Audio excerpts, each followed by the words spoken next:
Creo que a la gente hay que contarle la realidad. La vivienda nueva no puede ser barata. Es decir, como entrar a una habitación con las luces apagadas y con una vela. Yo me aplico, pero no quiere decir que las reglas que me aplico a mí sean válidas universalmente. La excesiva regulación, la inseguridad jurídica ha llevado a que situaciones declaradas de vulnerabilidad. Pues mire, usted tiene hijos, por tanto, si deja de pagar alquiler, no le vamos a echar a la calle. Situaciones monoparentales o... Es decir, aquellas personas que se protegen, ¿qué ocurre? Pues cuando un propietario quiere alquilar una vivienda, le dice a su agencia, mira, alquila mi vivienda, pero no a una familia con hijos. Son las que son excluidas en el proceso de acceso al mercado de alquiler. Un propietario no busca la máxima rentabilidad, antepone la seguridad a la rentabilidad. Los datos sin una adecuada conexión entre los mismos, sin una adecuada interpretación, sin un adecuado análisis y sin una adecuada comunicación de los mismos, pues no sirven de mucho. Correcto, siempre digo esa frase del precio siempre llega tarde a la fiesta, y el precio sube, el precio baja. ¿Qué está ocurriendo con el precio? Pero claro, el precio es una derivada de otros aspectos. Yo siempre digo, el mercado inmobiliario se mueve como un elefante poco a poco.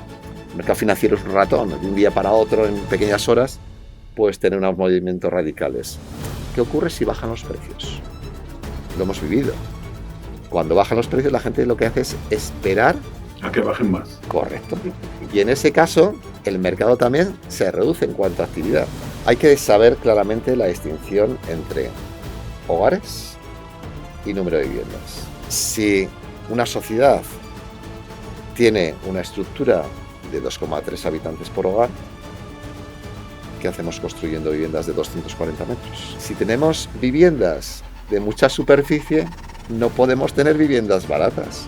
Estamos en superficies medias muy elevadas. ¿Qué hacemos construyendo viviendas de esas características cuando el precio que pagamos por la vivienda va en función de la superficie? La promoción de vivienda es uno de los negocios más complejos que pueden existir. Bueno, pues tenemos la gran suerte de tener aquí al profesor Luis Fabra, que probablemente, o casi con toda seguridad, sea la persona que más conoce sobre datos inmobiliarios en España. Y tenemos la suerte de que también sea la persona seguramente que más conoce sobre datos inmobiliarios de Andorra también. Pero ¿quién es un poco Luis Fabra? ¿Quién es el hombre de los datos? Bueno, pues Luis Fabra es un apasionado del mercado inmobiliario, una persona que tuvo la suerte de que le pidiesen hacer una tesis doctoral sobre el ámbito inmobiliario y que a raíz de eso pues derivó en una publicación del Ministerio de Economía y Hacienda del Gobierno de España. Llegó a manos de Registradores de España y me encargaron ya en 2003 pues un estudio para hacer todas las estadísticas del Colegio de Registradores. A partir de ahí, pues bueno, ha sido una nebulosa de instituciones, de gente, de empresas que quieren información y ha derivado en la realización de numerosos estudios de mercado que recurrentemente realizamos para distintas partes de España y de Andorra. Porque tu gran habilidad no es solo obtener datos, sino la interpretación de los mismos. Claro, es que los datos son algo frío. El dato mata al relato, ¿no? Es decir, que se suele decir, ¿no? Entonces, los datos sin una adecuada conexión entre los mismos, sin una adecuada interpretación, sin un adecuado análisis y sin una adecuada comunicación de los mismos, pues no sirven de mucho. Entonces, yo creo que tengo la habilidad de después de muchísimos años, de más de 2 décadas de análisis de millones de datos, pues el saber interconectar, ¿no? Como las neuronas, ¿no? El que el cerebro funcione porque nos conectamos la información que obtenemos de cada uno de esos datos y nos lleva a una adecuada lectura, o así creo que conseguimos realizar para cada uno de los ámbitos que estudiamos, ¿no? Porque una de las frases que me encanta, que te he oído muchas veces y que para mí ya es un mantra, es la de el precio siempre llega tarde, ¿no? Correcto. Siempre digo esa frase del precio siempre llega tarde a la fiesta y es un hecho, porque normalmente la gente que está muy afectada por el mercado inmobiliario, pero al final todo el mundo pues o tiene una propiedad o quiere tenerla o alquilar, etcétera, etcétera. El ámbito, sobre todo de vivienda, está muy vinculado con bueno, es la mayor preocupación en pocos ámbitos territoriales, pues nos lleva a focalizarnos en todos los datos de precio. El precio sube, el precio baja. ¿Qué está ocurriendo con el precio? Pero claro, el precio es una derivada de otros aspectos, es una derivada de la actividad. El factor clave es cómo se comporta el mercado en número de compraventas. Las compraventas es lo primario. Cuando el número de compraventas sube, lo que ocurre es que a posteriori, 4 o 5 trimestres posteriormente, el mercado reacciona. Cuando el mercado baja en número de compraventas, 4 o 5 trimestres después, el mercado corrige. Es una conexión que se va produciendo con más magnitudes que hay de por medio, pero que nos lleva a que si nosotros queremos entender el mercado en función de qué es lo que está ocurriendo con el precio, llegamos tarde. Por tanto, conviene hacer una adecuada lectura del mercado y fijarnos en otros aspectos que son especialmente relevantes. ¿Cuáles son los datos para ti más relevantes que nos indican si va a haber aumentos o decrementos de precio? Los aspectos más relevantes a tener en cuenta para adelantarnos a saber si va a subir o descender el precio son los siguientes. Pondré un ejemplo. Ahora estamos en un mercado alcista. Se realizan preguntas, oye, ¿cuándo vamos a cambiar de tendencia? ¿Qué es lo que nos va a permitir ir hacia otra realidad del mercado? Bueno, porque ahora los precios están altos. ¿Qué ocurre antes de los precios de cierre altos? Los precios de oferta. El precio de oferta es a lo cual el vendedor quiere transmitir sus viviendas. Pero claro, el precio de oferta está alto, el precio de cierre no puede estar bajo. Si el vendedor no quiere bajar los precios porque ve que el mercado es líquido, pues lo que ocurre es que tiene una pretensión de ganar lo máximo posible. Pero ¿qué hay antes del precio de oferta? La actividad, el número de compraventas. El número de compraventas es elevado. ¿Qué ocurre en consecuencia? Que el vendedor dice, oye, mira, el mercado es líquido, se vende rápidamente, yo quiero un elevado precio. Bien. Por tanto, lo primero que nos tenemos que fijar son las compraventas. ¿Cuándo cambiará de tendencia el mercado? Las compraventas están creciendo trimestre tras trimestre.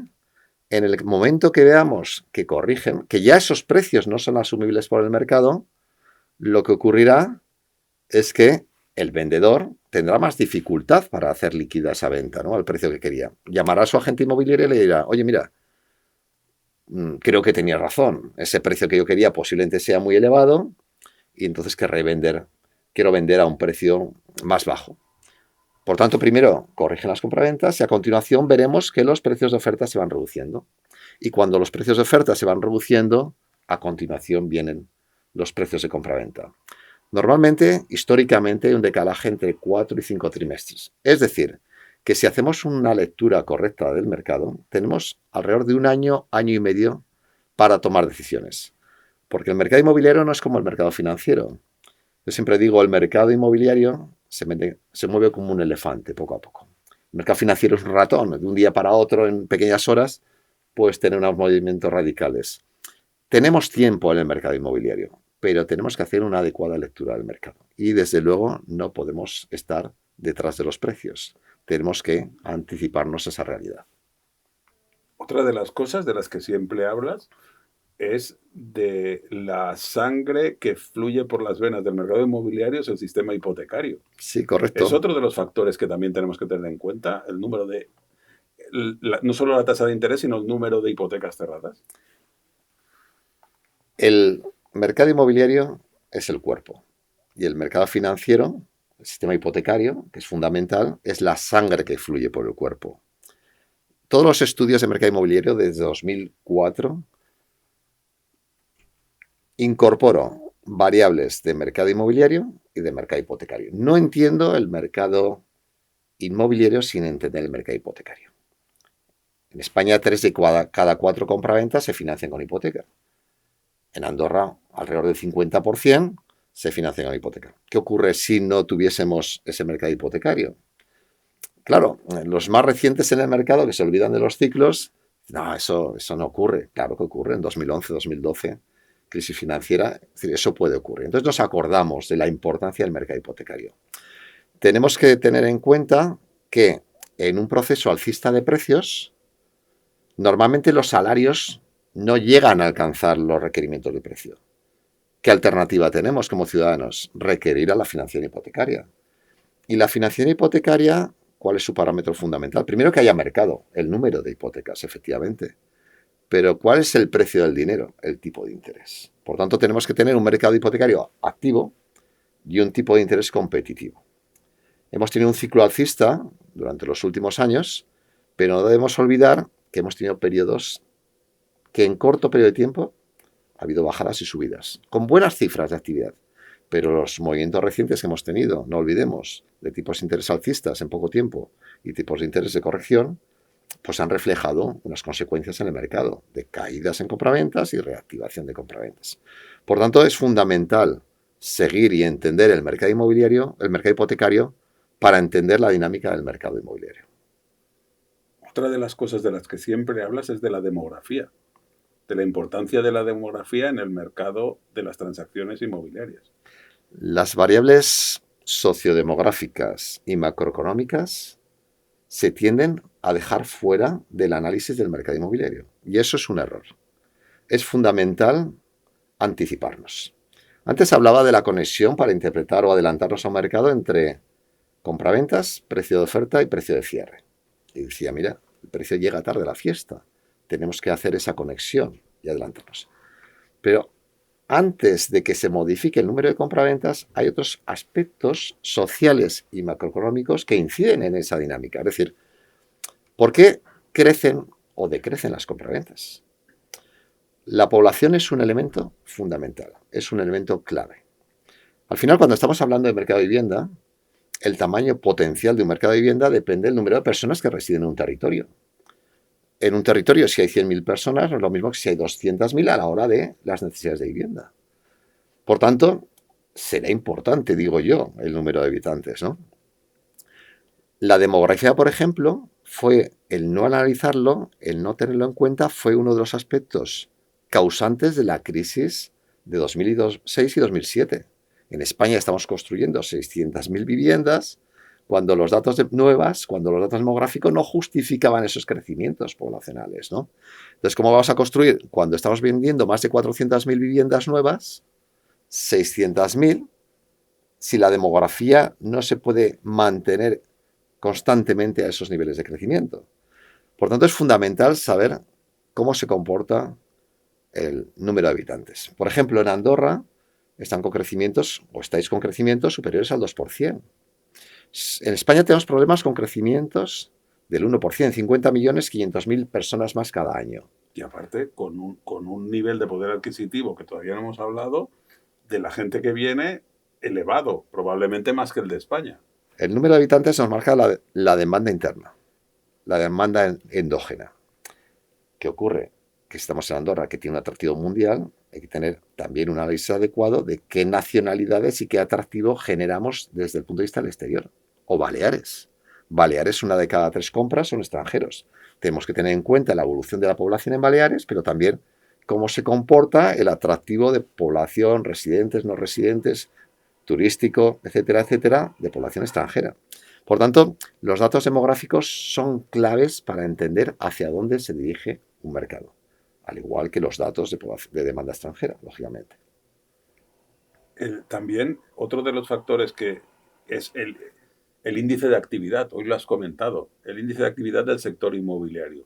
En Andorra estábamos en unos números muy por encima de lo que podría ser el mercado español en algunas zonas, porque al final nos quedamos con el número gordo. Es decir, el mercado inmobiliario en España, su índice de actividad es de 13 sobre 1000, si no recuerdo mal lo que has dicho, pero claro, tienes zonas donde es más de 13 sobre 1000. En el mercado inmobiliario nos tenemos que preguntar qué es normal y qué no es normal. Normalmente hablamos del problema de la vivienda. Que vendemos mucho, se vende mucho. Que vendemos poco, se vende poco. Bueno, pero nadie dice, ¿cuánto es lo normal? Después de muchos años de análisis, pues en cada ámbito territorial ves lo que es, o consideras lo normal. En España, por ejemplo, en su conjunto, podríamos hablar de 10 compraventas por cada 1000 habitantes y año. Es el parámetro que yo utilizo regularmente para buscar la normalidad. ¿Qué ocurre? Estamos en una zona costera, más peso de segunda vivienda, pues podemos andar en torno a 11 compraventas por cada 1000 habitantes y año. Estamos en España en 13 compraventas por cada 1000 habitantes y año. ¿Qué quiere decir eso? Que estamos en un 30% de proactividad. Estamos en una situación favorable. Pero si yo tengo una agencia inmobiliaria tengo que estar no solo pensando que voy a estar en 13, en esa situación de mercado. Tengo que estar pensando en que si bajo a 10, mi negocio es viable. Por tanto, el decisor en el ámbito inmobiliario tiene que conocer en qué posición está el mercado, de proactividad o de una situación más desfavorable. Por ejemplo, Comunidad Valenciana, pues la normalidad estaría en torno a 11, estamos en 15 compraventas, pues estamos en una situación muy positiva. Claro, los datos de Andorra pueden ser relativamente sorprendentes, son 25 compraventas por cada 1.000 habitantes y año. Pero claro, ahí tenemos que analizar el peso de compra extranjera y ver su comportamiento en el tiempo. De esa manera conseguiremos saber que a lo mejor en Andorra lo normal no es 10, sino que a lo mejor son 14 y que 25 nos marca una proactividad del 40% en la situación del mercado. Pero es fundamental buscar lo que es la normalidad para saber en qué situación de mercado nos encontramos. Porque si no vemos datos absolutos, nos dicen, oye, pues 2.500, 8.000 compraventas. Ya, pero ¿eso es poco o es mucho? ¿Es normal o no es normal? Por tanto, es muy importante. En compraventas es importante saber qué es normal y qué no es normal. Y en precios es muy importante, porque también se habla siempre en términos de problema con respecto al precio, lo que es un problema y no es un problema. ¿Cuál es la situación en precios que puede ser una situación adecuada? ¿Qué es bueno, qué es malo en precios? En precios es bueno tener crecimientos de precios próximos a los crecimientos de los salarios. ¿Por qué? Porque en un ámbito territorial, con una sociedad determinada en cuanto a número de habitantes, esas personas, su situación a la hora de plantearse la posibilidad de compra es estable en el tiempo. Y lo que buscamos es estabilidad. ¿Qué ocurre si tenemos precios muy altos? Generamos un efecto expulsión. Situación de Andorra, crecimiento del 13% frente a un salario del 4% y con una inflación del 2,7%. El ciudadano tiene una renta neta del 1,3% y el precio sube un 13%. Generamos un efecto expulsión. El mercado, a medio y largo plazo, será cada vez más pequeño. Pero el proceso contrario también es negativo. ¿Qué ocurre si bajan los precios? Lo hemos vivido. Cuando bajan los precios, la gente lo que hace es esperar a que bajen más. Correcto. Y en ese caso, el mercado también se reduce en cuanto a actividad. Por tanto, en compraventas hay que ver qué es normal y qué no es normal, y en precios hay que ver qué es bueno y qué no es bueno. Otro de los datos que me parece súper interesante en la presentación que has hecho hoy es la cantidad de gente que vive en los hogares y la diferenciación entre viviendas y hogares. Correcto. Hay que saber claramente la distinción entre hogares y número de viviendas. ¿Qué ocurre? Cuando en un mercado vemos el número de viviendas, tenemos a pensar, oye, pues mira, Andorra, cerca de 90.000 habitantes, 47.000 hogares. Oye, pues estamos en 1,88, es decir, que la ocupación es muy baja. Bien, son viviendas, pero ¿qué parte de esas viviendas se vive regularmente? Ese es el factor determinante, ese es el factor importante. ¿Qué ocurre? Que nos encontramos con que en Andorra hay unas 8.000 viviendas que son segundas viviendas o viviendas que están desocupadas o que las tienen compradas, con lo cual llegamos a los hogares. 37.000 es el número de hogares, con lo cual allá sí que somos o tenemos un dato con mayor racionalidad. Habitantes frente a hogares. Y ahí es donde obtenemos un parámetro muy importante. Número de personas por hogar. En Andorra estamos en 2,3, España 2,4 personas por hogar. Y ahí tenemos la información con la cual tomar decisiones. Si una sociedad tiene una estructura de 2,3 habitantes por hogar, ¿qué hacemos construyendo viviendas de 240 metros? Y además, diciendo, es que tenemos un problema de precio de la vivienda. Normal. Cuando compramos vivienda, compramos metros. Y siempre hablamos de precio por metro cuadrado. Si tenemos viviendas de mucha superficie, no podemos tener viviendas baratas. Tenemos que hacer un concepto que yo cada vez utilizo más, que es construir vivienda adquirible. El precio por metro cuadrado en Andorra está en 4.400 euros metro cuadrado. Si mantenemos ese precio y construimos vivienda de 70 metros, estamos en torno a 300.000 euros. Cuando hemos visto que ahora pues tenemos más de un 60% de más de 1.000.000 de euros. Es decir, y eso no cuesta dinero. es tomar decisiones urbanísticas, de que haya una tipología de vivienda que se fomente construir. Pero si no tenemos esas métricas, ese enlace entre variables, no podemos hacer una lectura correcta del mercado, ¿no? Y es muy importante saber, en términos medios, un promotor. Por ejemplo, un promotor dice, oye, ¿qué es lo que me interesa construir? Pues si no sabes cómo son las estructuras sociales de los ciudadanos donde tú vas a probar una vivienda, vas a ciegas, vas a construir viviendas que ya veremos si tiene éxito comercial o no tiene éxito comercial. Por tanto, es muy importante tener ese tipo de datos. Y saberlos analizar, porque a veces se tienen, pero no se analizan de una manera adecuada, o no se tienen todos, o se tienen un número que es el número de viviendas, pero no se cuenta que hay hogares, o no se cuenta que hay 8.000 viviendas de las cuales pueden ser segundas residencias, como por ejemplo puede pasar en Baleares. Normalmente en el sector inmobiliario se habla mucho de oídas. Yo tengo una enorme labor que realizar, que es ratificar o demostrar que no es cierto muchos aspectos que se dicen de oídas en el sector inmobiliario a través de los datos. Entonces, esa labor, entiendo que es una labor relevante. Estamos ante en España la mayor preocupación de la sociedad española y en Andorra, pues sin duda, uno de los problemas más relevantes. Entonces, el hablar de oídas, que ocurre en muchos ámbitos de la vida, en el sector inmobiliario impacta a mucha gente. Cuando además tienes la obligación de tomar decisiones que favorezcan a los ciudadanos a los cuales estás destinando tu actividad, pues bueno, yo creo que uno de los papeles imprescindibles es disponer de datos que hagan posible tomar decisiones racionales. Y en esa labor nos encontramos, ¿no? Por ejemplo, en la presentación que hemos realizado hoy, nos hemos encontrado con pues, superficies medias en todas las parroquias de Andorra, pues por encima de los 150 metros de media, ¿no? Entonces, claro, es muy difícil cambiar lo que ya existe. Pero ¿por qué no hacemos, por ejemplo, como el Ayuntamiento de San Sebastián, que tiene el mayor precio por metro cuadrado de España, permitir la segregación de las viviendas?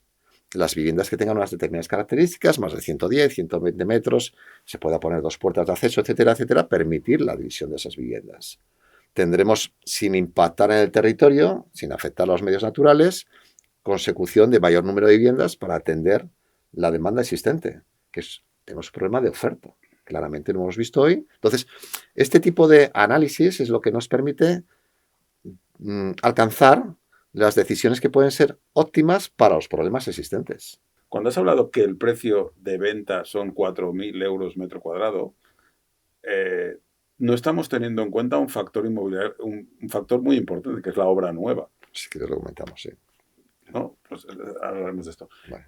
Has comentado que el precio de la vivienda en Andorra era 4.000 euros el metro cuadrado, pero no estamos teniendo en cuenta los contratos que estamos firmando ahora que conllevan obra nueva, que esos no son a esos precios, son a unos precios que nos impactarán probablemente en los próximos trimestres cuando se vaya entregando. Son muy importantes los datos, insisto. Si no tenemos separación de datos de obra nueva y datos de vivienda usada, pues tenemos una información con cierto sesgo. Efectivamente, los datos de obra nueva en el ámbito de los precios tienen poco significado. Los precios a los que se cierra en escritura una compraventa de obra nueva es un precio cerrado hace 2 o 3 años, que es el periodo de ejecución, en el mejor de los casos, de una obra nueva. Por tanto, conviene separar los datos de vivienda nueva y vivienda usada. En aquellos ámbitos que tenemos esa separación, sinceramente, en mi caso, yo no hago mucho caso a los datos de obra nueva. Veo la evolución y ya está. Pero para mí, el verdadero sensor, el verdadero indicador del comportamiento del precio es la vivienda usada. ¿Por qué? Porque cuando tú vas a la escritura, con respecto a la fecha de compraventa, tenemos un periodo reciente, 1, 2, 3 meses. Por tanto, es un indicador correcto de comportamiento del precio. Y en número de compraventas ocurre exactamente lo mismo. La obra nueva no es un adecuado indicador en cuanto a número de compraventas. Porque lo que se escritura ahora es porque se ha terminado, pero es un acuerdo, es un sentimiento de mercado de hace 2 o 3 años. Por tanto, las series de evolución de número de compraventas de vivienda usada son las que nos indican perfectamente el comportamiento real del mercado en ese momento. Otro de los factores también importantes es... perdón, se me ha ido. Oferta-demanda, Eh, precios es que como altos, voy mirando con el ojo para abajo. como quieras. Claro, luego sí que, si quieres, iniciamos un bloque de Andorra, hablamos del mercado inmobiliario andorrano y luego hablamos del mercado inmobiliario español. Porque yo creo que es que me estaba mirando y digo, Estamos bueno, muchas de mezclando. las cosas que queríamos comentar ya las hemos ido metiendo por aquí, ¿no? Entonces, hablaríamos también cuándo es un buen momento para vender, cosas de estas, cosas que haga Vale. que la gente que sigue el mercado inmobiliario le interese. Venga, seguimos. Háblame del mercado inmobiliario en Andorra. Bueno, la verdad es que a mí me gustan los datos, los disfruto, y los sitios especiales me encantan. Y Andorra claramente es un sitio con sus particularidades, ¿no? Como todos los sitios, pero bueno, en el que yo llevo viniendo, pues afortunadamente los últimos 30 años, y me encanta dedicar parte de mi tiempo a analizar este mercado tan interesante, ¿no? En Andorra, claramente, tenemos una realidad no diferente a otros ámbitos territoriales, como es un crecimiento muy importante de la demanda y una reducción de la oferta. Con esos fundamentales, lógicamente, el precio no puede hacer otra cosa que subir. ¿Bien? ¿Por qué estamos creciendo en precios en Andorra? Bueno, estamos creciendo en precios en Andorra porque la población ha crecido un 2,3%. ¿Qué supone eso? Pues que hemos crecido alrededor de 2.000 habitantes el último año. 2.000 habitantes es una cifra para el tamaño de Andorra con algo menos de 90.000 habitantes muy notable. Sería como crecer en España 1 millón de habitantes y estamos teniendo problemas con 500.000 habitantes más. ¿Qué ocurre con la oferta? Pues la oferta en el último semestre hemos tenido una reducción del 17%. Es decir, cada vez tenemos menos vivienda disponible. Si tenemos un crecimiento de la población y por tanto un crecimiento en la demanda endógena, interna, además somos atractivos a nivel mundial y la demanda exógena, es decir, la de fuera de Andorra, que quiere tener una vivienda en Andorra, también está ahí presente activamente. Y por el contrario, tenemos una oferta que cada vez es menor en los portales inmobiliarios, no puede ocurrir otro aspecto distinto al crecimiento de precios. Y eso nos está llevando a situaciones como hemos presentado en el día de hoy, de un crecimiento interanual del 13% del precio de la vivienda, que con un crecimiento de los salarios del 4%, lógicamente, genera tensiones importantes. Has hablado también de posibles soluciones. Sí, a la hora de abordar las posibles soluciones del mercado de Andorra, una que yo veo con claridad es el fomento de construcción de viviendas de menor superficie.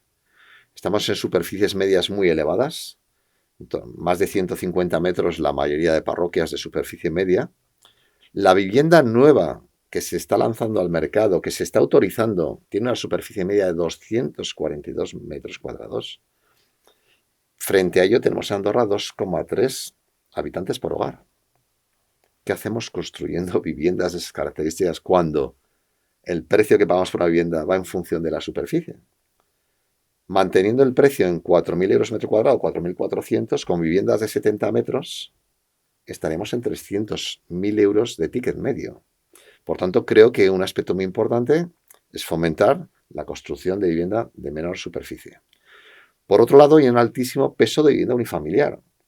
Por ejemplo, el País Vasco, que es uno de los ámbitos donde mayor precio de vivienda existe, pues ya está prohibido prácticamente. Es decir, que el peso de vivienda unifamiliar es el 5% del total. Entonces hay que fomentar que en el terreno que se edifique la vivienda colectiva frente a la vivienda unifamiliar.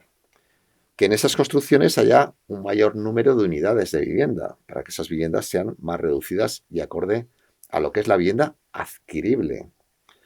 Y por otro lado, tenemos la posibilidad de autorizar la segregación de viviendas de mayor superficie, al igual que la construcción en altura. Todas ellas son medidas que suponen legislar urbanísticamente, que no tienen coste económico para las arcas públicas y que creo que pueden facilitar el incremento de la oferta y con ello la mejora del comportamiento de los precios, o cuando menos poder comprar un Opel Corsa, que es lo que buscan los ciudadanos, y no tener en el mercado que recurrir a la compra de un Mercedes sin recursos. Y todo esto sin incrementar la volumetría, es decir, utilizando la misma volumetría se podrían encaber pisos un poco más pequeños. No estás hablando de pisos de 20 metros cuadrados, estás hablando de unidades de 60 metros cuadrados, 2 habitaciones. Una cosa... Hay que conocer la idiosincrasia de cada país. Yo entiendo que en Andorra haya un alto respeto hacia la naturaleza y los recursos naturales. Comparto esa visión. Las medidas que precisamente proponga lo que hacen es mantener ese respeto, al igual que mantener el respeto al tipo de vivienda que quiere que exista por el perfil de comprador que se quiere que venga del exterior. Es decir, que no estamos modificando lo que es la política estratégica que puede tener un país, que es totalmente respetable.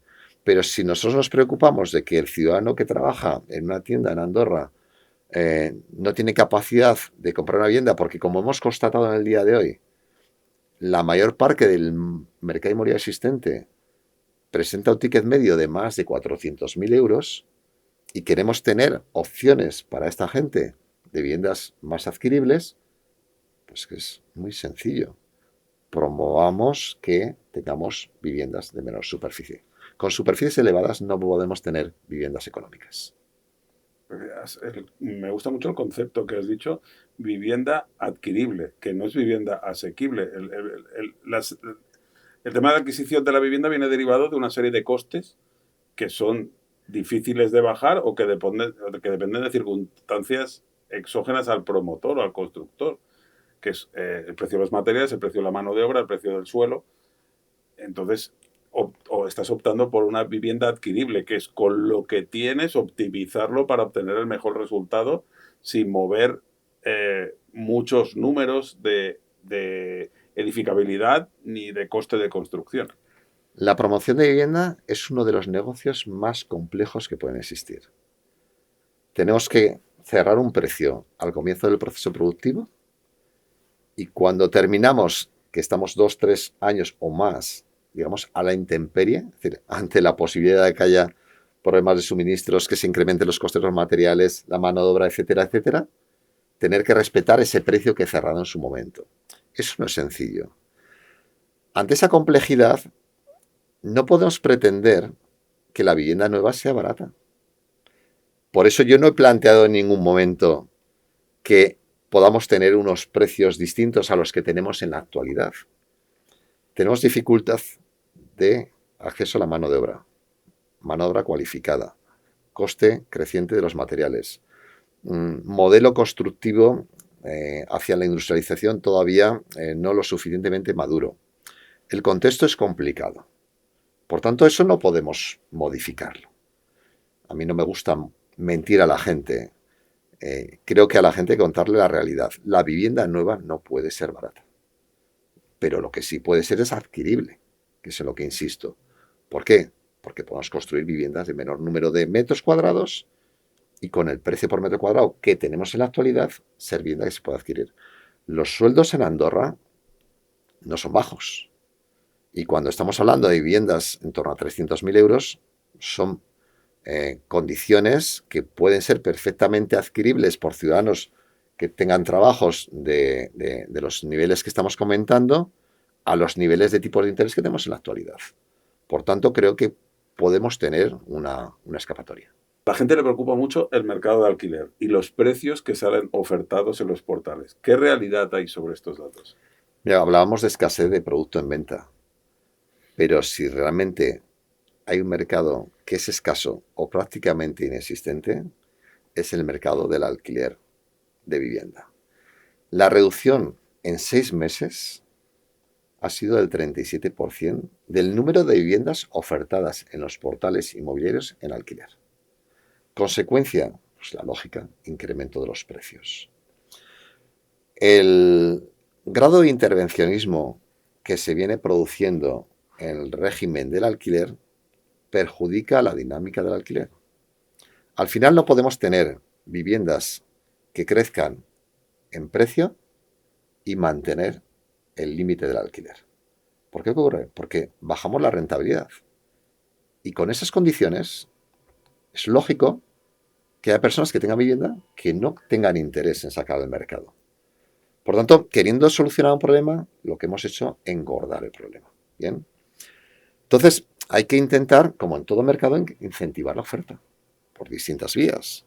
De naturaleza fiscal, de naturaleza de asegurar los niveles de recepción de las rentas o las que se considere oportuno, pero la dinámica que estamos llevando en la actualidad supone que, tal como estamos constatando informe tras informe, el número de viviendas disponibles en el mercado sea cada vez más bajo. Además, como esas viviendas son de gran superficie, nos da unos tickets medios, o sea, un alquiler mensual superior a los 3.000 euros, a 3.000 euros por vivienda.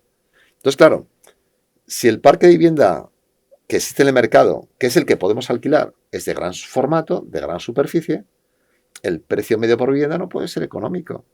Por tanto, se retroalimentan ambos mercados. Si tenemos un mercado alcista en precios en compra-venta y limitamos el precio de alquiler, estamos haciendo que cada vez tengamos menos producto en el mercado. Y eso se está constatando. Y por un lado no hay reemplazamiento por parte del promotor porque invertir para alquilar no sale rentable, y por otro lado otro de los problemas que podemos llegar a tener es que hacemos demasiado caso igual al precio ofertado, porque el que realmente se ha transaccionado no lo podemos ver porque no aparece ni en el portal. Ese no llega en un mercado tan estrecho. Los datos siempre son la clave. Tenemos en el ámbito del alquiler, que es un ámbito de especial interés y necesidad y de preocupación por parte de las autoridades, una opacidad absoluta. Los únicos datos disponibles son datos de los portales inmobiliarios, que son de oferta. Pero cuando alguien formaliza un contrato de alquiler, eso va a algún sitio. Porque no se procesan los datos de alquiler, de cierre de operaciones. Hay ámbitos geográficos en los que nosotros sí que tenemos acceso a dicha información, del depósito de fianzas, por ejemplo Cataluña, y eso nos permite saber cuántos contratos se formalizan cada trimestre, a qué ticket medio, a qué ticket por metro cuadrado y mes. Tenemos una visibilidad absoluta de la realidad del mercado desde el punto de vista del cierre de operaciones, de contratos, y desde el punto de vista de lo que pretende el oferente. Así podemos tomar decisiones. Yo no entiendo la toma de decisiones políticas sin datos. Es decir, como entrar a una habitación con las luces apagadas y con una vela. Y estoy intentando llegar a los sitios. Enciende la luz. Publica los datos. Y si no los tienes disponibles, fomenta, regula para que esa información esté disponible. Cada vez veo más imprescindible, no importante, imprescindible el trabajar con datos y saber filtrar los datos, puesto que con los mismos datos, si los filtras mal, puedes llegar a conclusiones totalmente diferentes. Y eso también es súper perjudicial y súper arriesgado. Yo intento hacer didáctica de los datos. Es decir, enseñar a pescar. Quiero que la gente que me sigue, que me escucha, que asiste a mis presentaciones, cuando le llega cualquier input, cualquier información, que son muchísimas, de portales inmobiliarios, de cierre de operaciones, sepa colocar esa pieza del puzzle en el lugar adecuado. Y a partir de ahí tomar decisiones. Aparentemente pensamos que hay información que no nos afecta. La tasa de paro, por ejemplo. Bueno, datos de población que comentábamos anteriormente. En un ámbito territorial, para que haya demanda, tiene que haber habitantes. Pero esos habitantes tienen que tener capacidad económica. No podemos acercarnos al mercado inmobiliario sin capacidad económica. Es decir, es fundamental saber cómo están a nivel de empleo. Y además de tener empleo, cuáles son sus salarios. Con esa información, ¿qué ocurre? Contextualizamos la demanda potencial. Pero sin la información, sin los datos, es imposible tener una visión del comportamiento del mercado. Aquí se nota un poco tu didáctica, tu vena de profesor universitario, porque la verdad es que te expresas y pones claridad en un Excel, que es una cosa tremendamente difícil. O sea, al final, tus informes son extraordinarios, pero tus presentaciones son maravillosas. Es decir, aparte de conocer los datos, la didáctica que haces sobre los datos hace que para nosotros sea mucho más comprensible no solo lo que está pasando, sino lo que va a pasar y lo que pasó. Yo soy profesor de la Universidad de Zaragoza desde hace 31 años y yo estoy acostumbrado a conocimientos complejos, a hacer que mis alumnos los entiendan. Claro, para ello tengo que intentar hacer accesible a su capacidad de conocimiento esa información. Aplico la misma técnica al mercado inmobiliario. Llevo muchísimos años presentando informes de mercado y hay muchos ámbitos territoriales donde me dicen, mira, oye, yo me llega el informe y yo no me voy a mirar todas esas tablas, esas gráficas. Yo no soy especialista en los gráficos, en las tendencias. Tal. Yo voy y te escucho. Y cuando te escucho, lo entiendo. Bueno, eso me satisface. ¿Por qué? Porque dice, bueno, haces didáctica de los datos y además consigues llegar a alcanzar el objetivo que persigues. Que la gente sepa interpretar el mercado en base a los datos. Y cuando posteriormente, como indicaba, le llega cualquier información de empleo, población, de demanda extranjera, etcétera, ya, esto es bueno, esto es malo, esto lleva una dinámica positiva, una dinámica negativa, nos afecta positivamente. Aspectos que a priori consideraríamos que no nos afectan en absoluto, pues no, son relevantes. Mi labor es hacer esa didáctica y cada vez intento utilizar los canales más activos posibles y llegar al mayor número de personas porque me tomo muy en serio mi profesión. Estamos ante un ámbito en el que las familias toman su mayor decisión financiera. Y en muchos casos esa decisión solo la pueden tomar una vez. No pueden equivocarse. Y si se equivocan, las consecuencias son de por vida. Por tanto, el ayudar a esas personas a entender el mercado, a interpretarlo y tomar una buena decisión, creo que es una labor relevante. Y con ese fin trabajo. Luis, cuéntame tu historia, cuenta la historia del hombre de los datos, ¿de dónde sale? Bueno, a mí me conocen por realizar las estadísticas del Colegio de Registradores y luego pues dar charlas, conferencias, estar en muchos foros del ámbito inmobiliario, ¿no? Pero mi vínculo con el ámbito inmobiliario es previo y es de carácter personal.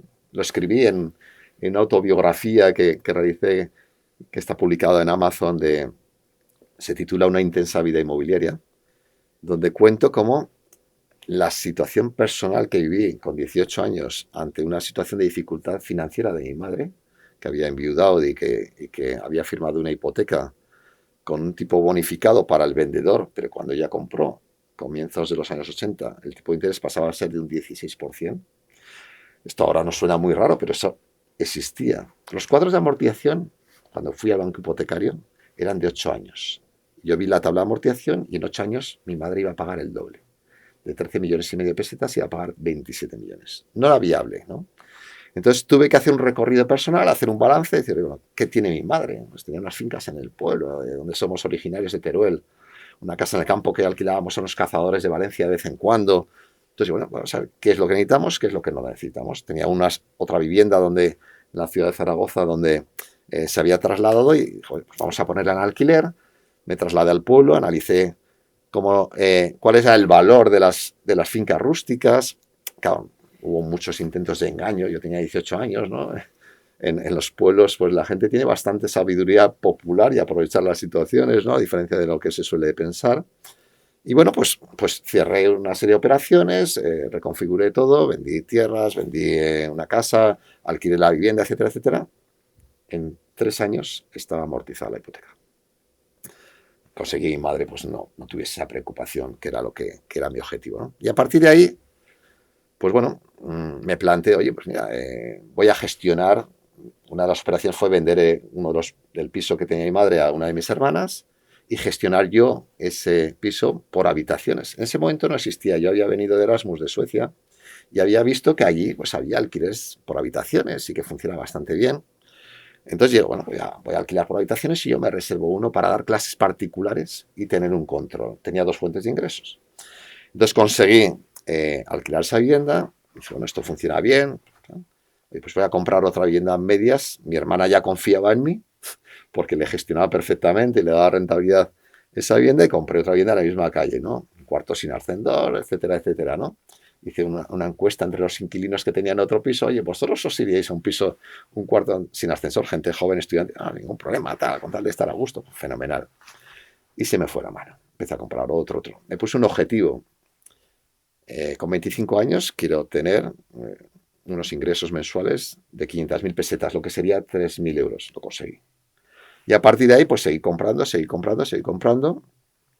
Terminé la carrera, empecé con el doctorado, la tesis doctoral, y entonces ya surge el paralelismo, ¿vale? Entonces mi director de tesis doctoral me propone como tema de tesis doctoral, valoración de los bienes inmuebles e impacto en la empresa, ¿no? Los criterios de valoración y cómo eso podía derivar en una burbuja financiera que luego se materializó efectivamente, ¿no? La sobrevaloración en las tasaciones de las viviendas, ¿no? Entonces, claro, tuve que decidir, pues mira, voy a dedicarme a la parte académica y esta parte que al final tiene dedicación de alquiler por habitación, etcétera, etcétera. Llegué a construir, a promover, fui promotor, yo he sido de casi de todo en el mercado inmobiliario. Y promoví un edificio, lo alquilé por habitación. Entonces, claro, estaba en esa dinámica y estamos 2003, 2004, 2005, 2006. Veo que aquello se está poniendo complicado. Había tomado una decisión financiera errónea, inmobiliaria errónea, perdón. Había comprado una vivienda en 2005 de 600.000 euros, una casa unifamiliar, etcétera, etcétera. Y entonces ahí digo, oye, hay mujer, tenemos que vender todo nuestro patrimonio inmobiliario. Pero hombre, no, nos vamos a este piso de 90 metros con nuestros hijos y ahora porque esto va a explotar. Y efectivamente conseguimos en 2007 ya haber vendido todo, excepto ese piso de 90 metros cuadrados, y ocurrió lo que ya todos sabemos, ¿no? Luego en 2013, pues hice otras compras, tuve la suerte o el acierto de vender en el ciclo alcista y de comprar en la parte bajista. Y bueno, siempre he tenido una proactividad en la toma de decisiones inmobiliarias a título personal, que es la parte desconocida, pero buscando ser mejor analista. Es decir, soy un provocador de experiencias inmobiliarias para conocer la realidad de las cosas. Y a partir de esa realidad, tener diálogos con el sector desde los datos y desde el conocimiento de lo que ocurre. Y eso es lo que creo que me permite tener una mejor visión del mercado. La gente desconoce esa faceta personal, pero alimenta a la faceta como analista. Sí, y es maravilloso el hecho de que te bases en datos. Tú eres la voz de tu propia experiencia personal es la consecuencia de tu análisis. Es decir, al final utilizas tú también los datos para invertir. Tú Yo, mismo eres la prueba material del uso de los datos para tus decisiones. yo me aplico en mi medicina. Es decir, yo las recomendaciones, pues, bueno, por ejemplo, yo ahora no estoy posicionado en vivienda a nivel personal o patrimonial, ¿no? ¿Por qué? Porque la legislación que existe en la actualidad en España no está acorde con mi percepción del riesgo buscado y mi rentabilidad esperada, ¿no? Entonces, sin embargo, no quita para que sí que esté posicionado en inmobiliario. ¿Por qué? Por ejemplo, en garajes, en trasteros.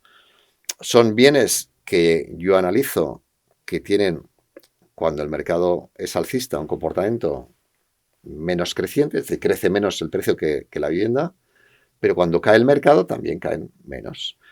Y por otro lado, aportan mayor seguridad jurídica. Es decir, tú alquilas, pones tu barrera tal, lo alquilas, la bajas la barrera, que hay un impago, que no suele haberlo, pues la levantas y ya está. Es decir, que te aporta lo que estás buscando, tranquilidad. No has de estar pendiente de cambios regulatorios que te lleven al traste una decisión de compra que al final con el mercado hipotecario son 20, 30 años. Con lo cual, si dentro de 20 o 30 años cambian las circunstancias regulatorias, puede irse al traste todo tu análisis previo, porque por eso es importante no solo seguir los datos, sino tomar las decisiones adecuadas con los datos a medida que se van modificando. Los datos son fundamentales, siempre lo serán, pero también depende de la situación personal.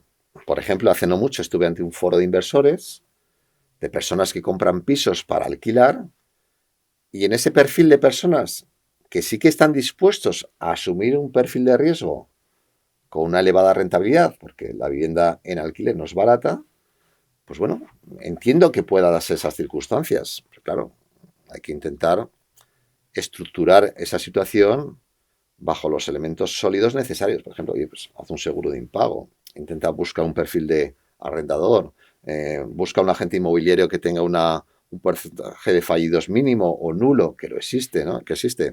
Entonces, eh, yo me aplico, pero no quiere decir que las reglas que me aplico a mí sean válidas universalmente. Depende de lo que busca cada uno y en qué situación se quiere posicionar. Otra de las cosas que el acceso a la vivienda es, y yo ya no lo soy, ¿no? Pero la percepción de los jóvenes de tener el acceso a la vivienda de unas determinadas características top cuando descríbeme cómo era tu primera vivienda. A mí no me gusta mentir a la gente. Yo creo que a la gente no hay que mentirle. Y cuando se habla del derecho a la vivienda, es inviable. Ojalá tuviésemos la capacidad económica en los países de atender todas las necesidades existentes en el ámbito de vivienda.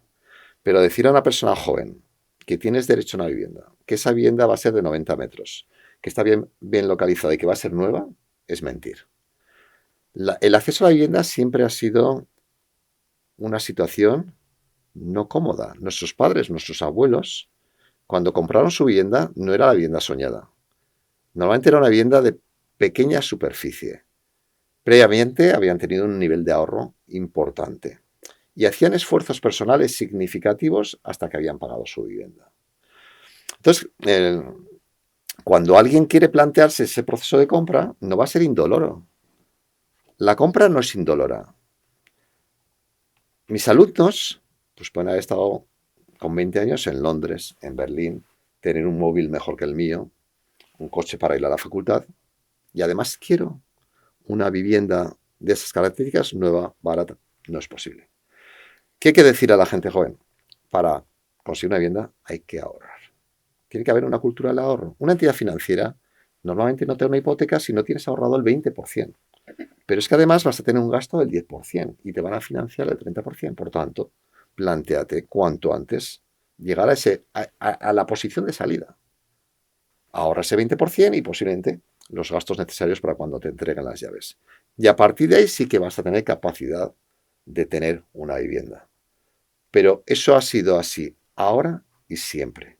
Y cuando el mensaje se intenta trasladar en la actualidad es distinto, es decir, tú tienes un derecho a la vivienda por ser un ciudadano, estamos mintiendo. Y estamos haciendo un flaco favor a esas personas. Porque al final de todo esto lo que buscamos es tener una vivienda, pero esta primera vivienda que tenemos seguramente no sea la definitiva. En nuestra vida pasamos por varias viviendas, las cuales llevan un proceso impositivo de entrada, de salida. También la vivienda es un poco la sangre que hace mover a la economía. La vivienda es un proceso vital. La primera vivienda, como he indicado, no va a ser la deseada, ni en superficie, ni en localización, ni en antigüedad, pero va a ser tu vivienda, va a ser tu entrada al mercado. Y a partir de ahí, en función de cómo evolucionen tus condiciones económicas, vas a tener más próxima esa vivienda deseada. Pero es un proceso vital como ha sido desde siempre para todas las familias. Otra de las cosas que antes... Es que antes las viviendas eran más baratas, pero también lo has comentado. ¿A qué tipo de interés? Al final no te acababan siendo más baratas. Te acababan siendo igual que ahora o más caras por el tipo de interés. Ahora nos escandalizamos con un tipo de interés de un 4 o un 5. Se han llegado a pagar tipos de interés del 16 y del 18. Eso hacía que y con una renta disponible menor que la que hay ahora, con niveles de renta mucho menor. Es decir, lo que has comentado, el esfuerzo para adquirir una vivienda siempre ha sido elevado. Tipos de interés de 2 dígitos hemos tenido hasta finales del siglo XX prácticamente, ¿no? Cuando compramos una vivienda normalmente no tenemos todos los recursos para comprar.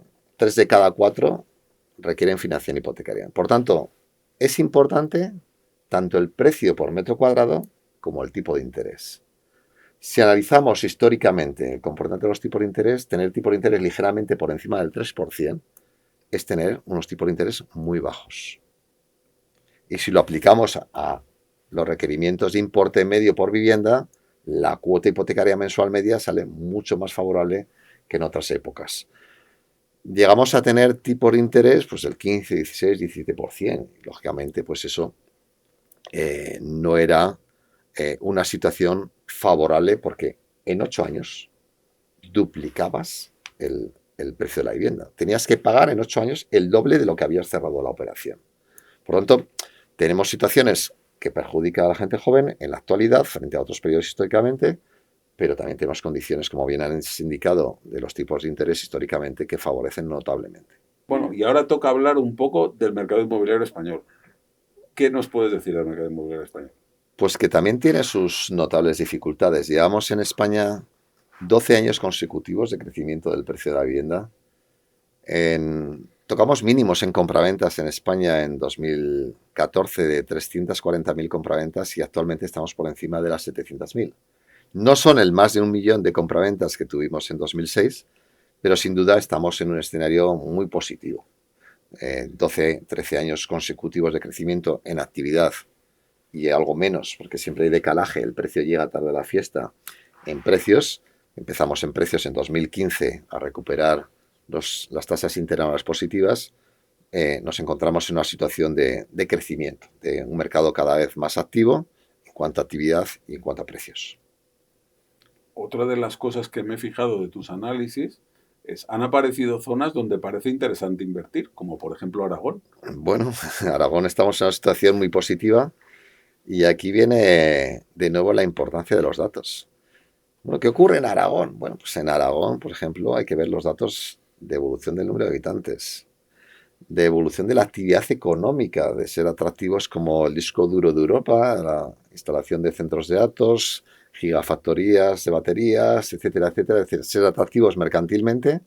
Si tú creces económicamente, al final, ¿qué ocurre? Pues que hay un mayor número de empresas que se instalan, esas empresas necesitan trabajadores, esa necesidad de trabajadores genera empleo interno y atractivo externo, creces en población y, por tanto, mayor demanda en cuanto a la configuración de hogares. ¿Pero qué ha ocurrido en Aragón, especial en el mercado inmobiliario? Pues que hemos tenido disponible una notable oferta de vivienda. Suelos preparados para pedir licencia y ya está, ¿no? Y esto nos ha ayudado a mantener precios en torno a 1.800 euros metro cuadrado en una ciudad de 700 y pico mil habitantes. En ciudades de nuestra liga, pues están niveles de precios muy superiores. Por tanto, hay vivienda adquirible. Hay vivienda de 90 metros nueva en los extrarradios de la ciudad, pues en torno a 190, 200.000 euros. Y eso, lógicamente, es una situación pues soñada, deseada, ¿no? Y eso se consigue pues haciendo un equilibrio entre la demanda y la oferta. Y en el caso de Aragón se está produciendo. Y esto retroalimenta la nueva llegada de empresas, es decir, el hecho de tener vivienda disponible a precio asequible hace que empresas que quieran instalarse en diferentes zonas de España entiendan que Aragón es un buen sitio para hacerlo porque podrán alojar a sus trabajadores. Me has hablado incluso del caso de la gigafactoría china, donde vienen un montón de empleados que quieren instalarse a una manera a la China. La vivienda es la vivienda es una magnitud de ventaja competitiva para las empresas. Se habla mucho de la logística, de dónde está el punto del capital humano, tener personal para... Pero cuando la gente se plantea ir a trabajar en un ámbito territorial, esa persona recibe un sueldo y esa persona necesita una vivienda. Si va a necesitar el 60% de su sueldo para pagar una vivienda, no es interesante. Para que tú seas atractivo como empresa para un trabajador, tienes que tener un mercado de vivienda competitivo. Hay muchas personas con niveles salariales elevados, por ejemplo, doctores en medicina, que no quieren ir a trabajar a Baleares. ¿Por qué? Porque gran parte de su sueldo tendría, con buenos sueldos, que destinarse al pago de la vivienda.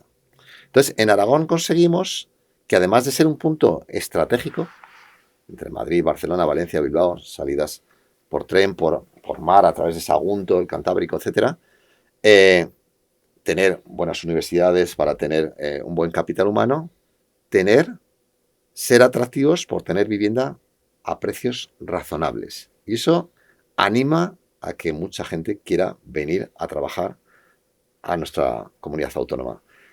Y eso, a su vez, retroalimenta que las empresas quieran ubicarse en ese ámbito territorial. Por tanto, como decía anteriormente, la vivienda es un factor de ventaja competitiva.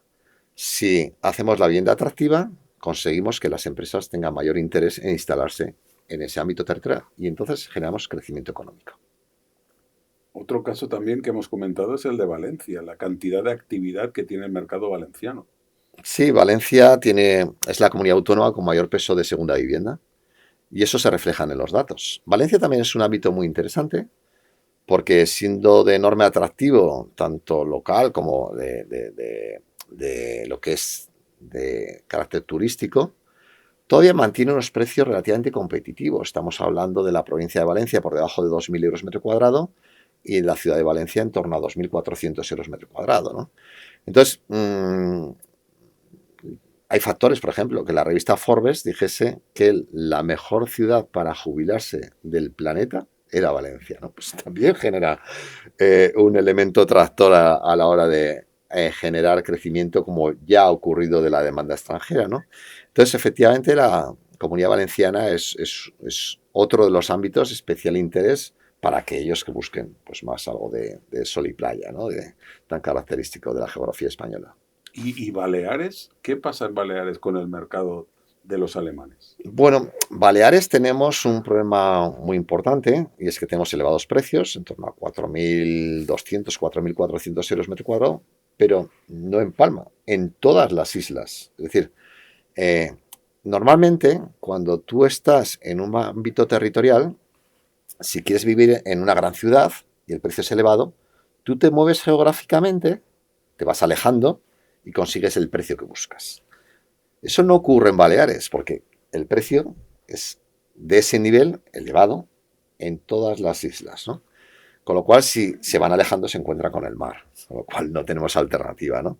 Entonces, esta situación, por ejemplo, mientras en gran parte de la geografía española estamos teniendo crecimiento en número de compraventas, en Baleares no. En Baleares estamos muy por debajo de los niveles de 2021, 2022, 2020, 2019. Es decir, que estamos en una situación de baja actividad y con elevados precios. Un aspecto muy importante, otras frases que suelo utilizar, es que el mercado no es insensible al precio. El precio tiene condicionante. O sea, el precio, su crecimiento no es ilimitado. Llega a un punto en el que ya no hay. Es muy importante tener en cuenta los ciclos inmobiliarios. Los ciclos inmobiliarios están, como en muchos ámbitos económicos, presentes en el mercado inmobiliario. Cuando estamos arriba, como puede ser ahora, creemos que nadie nos va a bajar de allí, que esto va a seguir creciendo ilimitadamente. Eso no va a ser así. Y cuando estamos abajo, creemos que nunca vamos a subir. Y tampoco es así, subimos. Es decir, que el ciclo se va retroalimentando. En el mercado inmobiliario, los ciclos inmobiliarios son largos. Estamos hablando de entre 8 y 12 años. Recordemos el proceso alcista del 97-2007 o el bajista de 2007-2014 o el alcista de 2014 hasta la actualidad. Es decir, pero esa realidad existe. Existen los ciclos inmobiliarios. Por tanto, el saber realizar una adecuada lectura de los ciclos inmobiliarios para anticiparnos a un cambio de tendencia resulta fundamental y las claves las damos. Has hablado de la importancia de los ciclos económicos. Efectivamente, los ciclos económicos están también presentes en el ámbito inmobiliario. Creemos siempre cuando estamos en la cima del ciclo, como ahora en la actualidad, tendemos a pensar que nadie nos va a bajar de esa montaña rusa, que vamos a estar eternamente en un proceso alcista. Sin embargo, al final bajamos. Y cuando estamos abajo, pensamos que nunca vamos a subir y al final subimos. Es muy importante ser conscientes de que en el mercado inmobiliario tenemos ciclos. Y ciclos además normalmente largos. Recordemos el periodo 97-2007. Estamos hablando de 11 años. 2007-2014, ciclo bajista, 8 años. 2014 hasta la actualidad, 11 años. Es decir, que nos da tiempo a reaccionar si hacemos una lectura adecuada de los datos. Por eso es fundamental tener un adecuado conocimiento de los datos y a partir de ahí saber interpretar hacia dónde se dirige el mercado.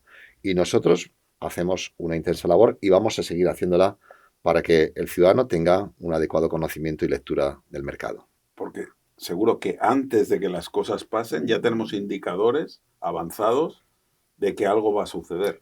Vamos a dar las claves del mercado. Vamos a enseñar a anticiparnos al comportamiento del precio y saber decidir antes de que nos pille el toro, que decimos en España.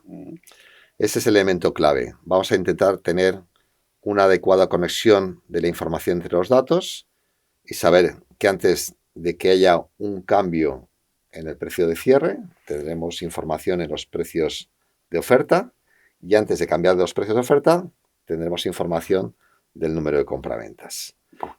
Porque al final lo que tú has comentado es que las acciones de compra y venta acaban siendo una decisión personal basada en ciertas circunstancias.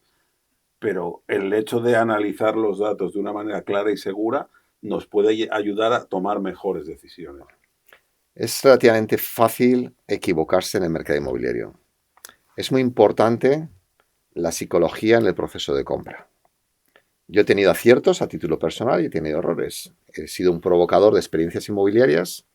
A título personal he cerrado entre 60 o 70 compraventas de bienes inmuebles y, lógicamente, he hecho un análisis introspectivo muy intenso de cuándo he acertado y cuándo he fallado. Afortunadamente he tenido una tasa de éxitos muy elevada, pero he constatado que cuando he acudido al mercado como inversor, con el cuchillo en la boca, intentando tener un análisis detallado de todas las variables, no me he equivocado.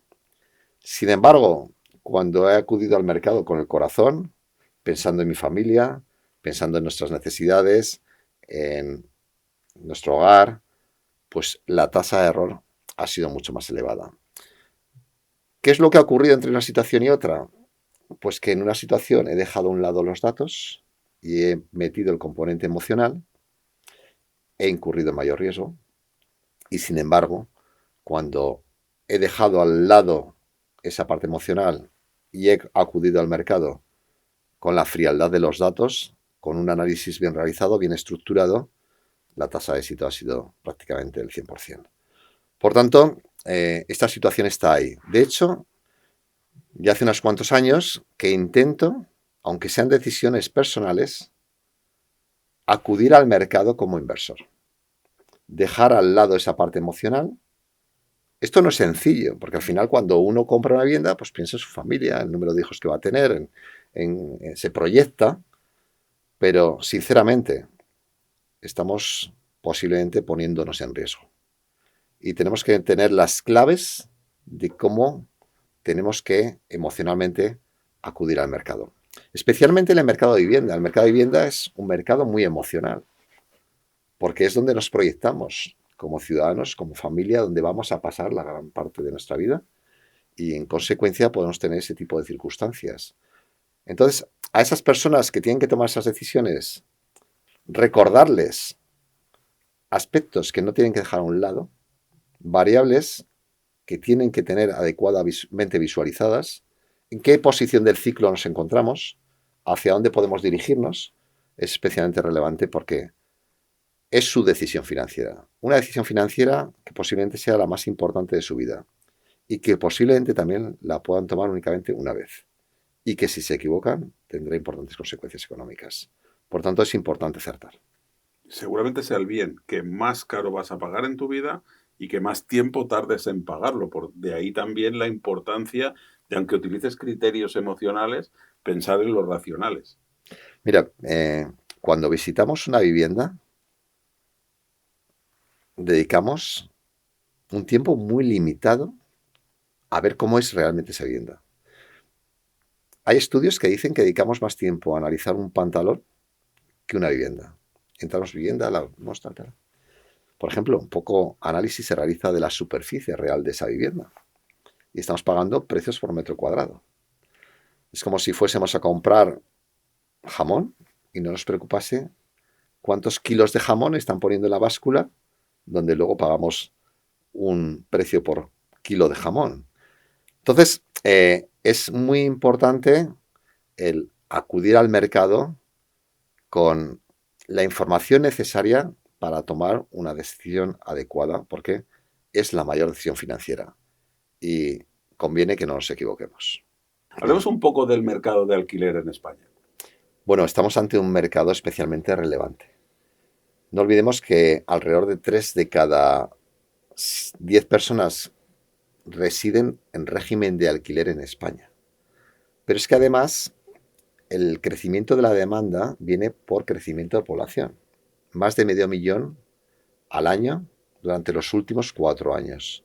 Esas personas, ese crecimiento poblacional es fundamentalmente población extranjera y en muchos casos que viene a trabajar a España. Esas personas que vienen proceden normalmente de países de menor renta per cápita que España y, por tanto, cuando acceden a nuestro país, lo que buscan es vivienda en alquiler. Por tanto, estamos ante un mercado especialmente relevante para no generar problemas sociales. Cuando acuden a este mercado, ¿qué se encuentra? Pues prácticamente la inexistencia de vivienda en alquiler. Las agencias inmobiliarias en España, muchas de ellas ya no anuncian sus ofertas de vivienda. ¿Por qué? Porque pueden durar minutos en el mercado.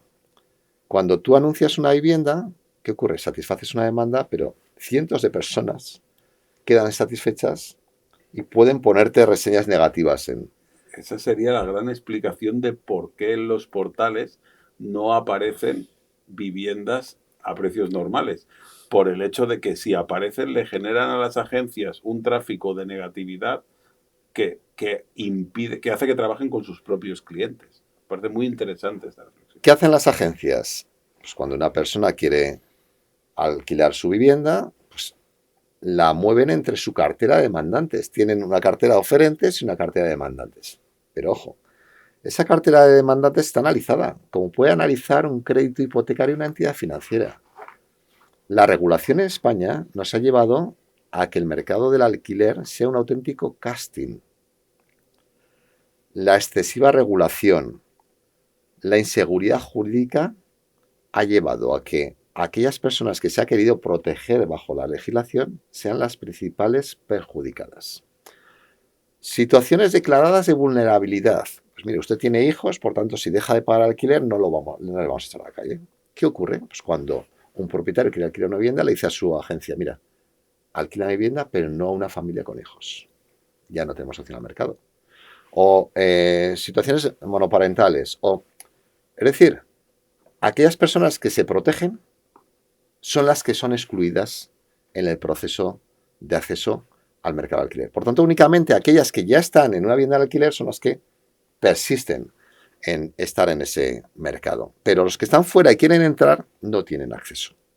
Fundamentalmente aquellos que se han querido favorecer.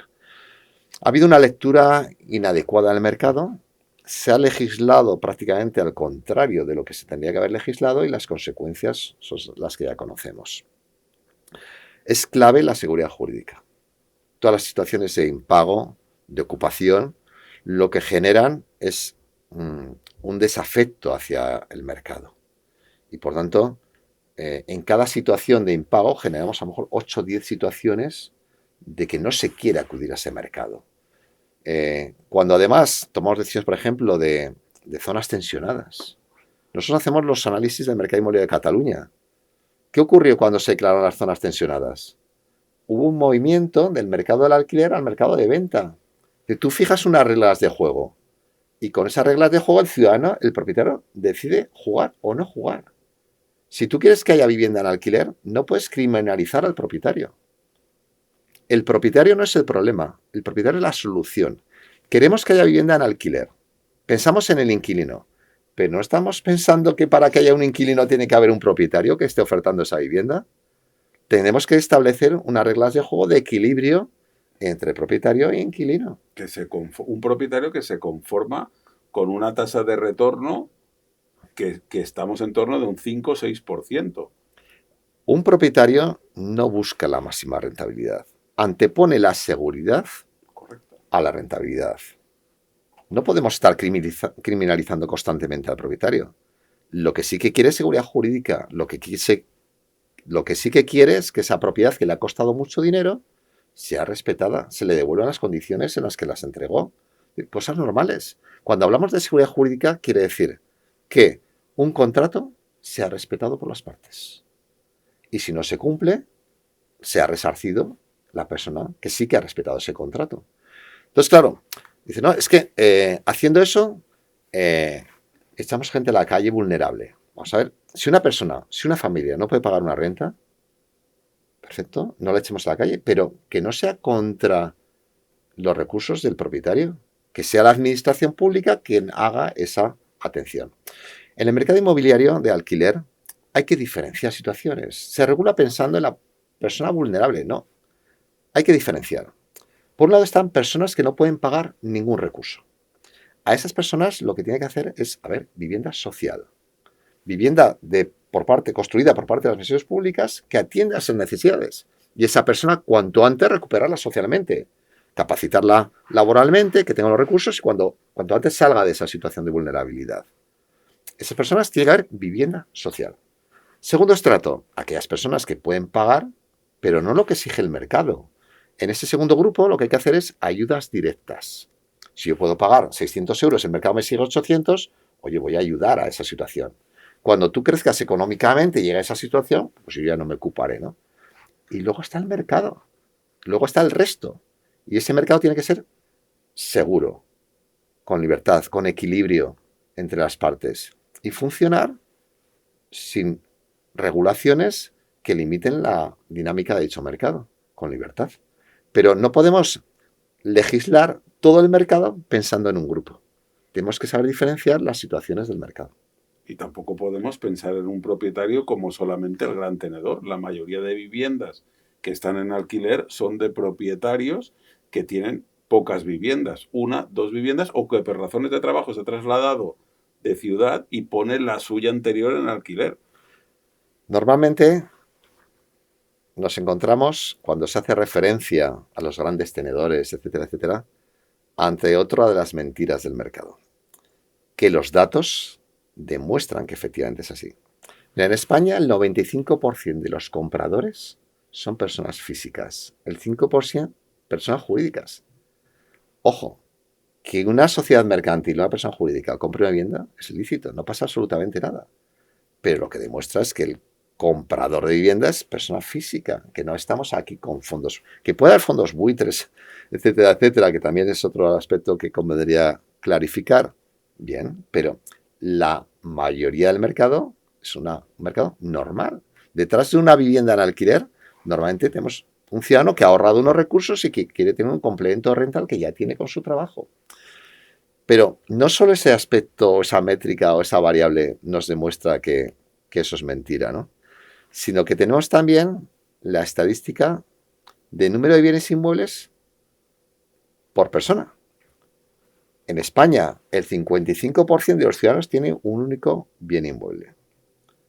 El 20 y pico por ciento, dos inmuebles, que puede ser una vivienda y un garaje. Y estamos en el 80 y bastantes por ciento, casi el 90% que tienen tres bienes inmuebles, pues vivienda, garaje y trastero. Es decir, que más de 9 bienes inmuebles estamos por debajo del 0,5%. Por tanto, ¿dónde estamos ante los grandes? Que puede haber situaciones puntuales, sí, pero no universalicemos. Es decir, que no podemos criminalizar por situaciones puntuales a todo aquel que tiene una segunda vivienda que quiere alquilar. Es que, insisto, detrás de un inquilino hay un propietario y hay que cuidar al uno y al otro. Si no, no tenemos mercado, que es lo que está ocurriendo. De todo lo que hemos hablado hoy, ¿con qué te quedarías? ¿Qué es lo más importante para ti de lo que hemos hablado? Yo intentaría que los escuchantes, los que nos siguen, los que nos ven, tengan claro que el precio llega tarde a la fiesta. Si queremos anticiparnos a un cambio de tendencia en el mercado inmobiliario, no podemos esperar a ver qué es lo que ocurre en el precio. Tenemos que tener una adecuada lectura de la concatenación de efectos entre las variables, seguir esa didáctica de los datos que intentamos realizar para que no lleguemos tarde a la fiesta y nos anticipemos a los ciclos inmobiliarios.